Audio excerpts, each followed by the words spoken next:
کیا آپ جانتے ہیں کہ جمعۃ المبارک کو اہل عرب کیا کہا کرتے تھے؟ نہیں پتا نا؟ کوئی بات نہیں، ہم آپ کو بتا دیتے ہیں۔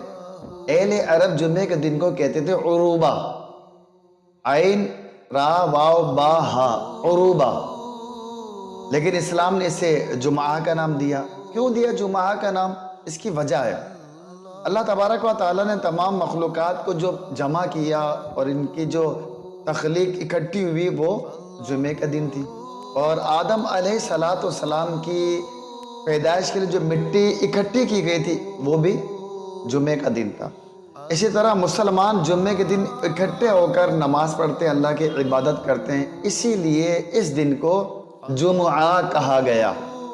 بعض بھائی کہتے ہیں جمعہ، تو یہ غلط تلفظ ہے، صحیح تلفظ ہے جمعہ، جیم پیش جو، میم پیش مو، عین ہا زبر آہ۔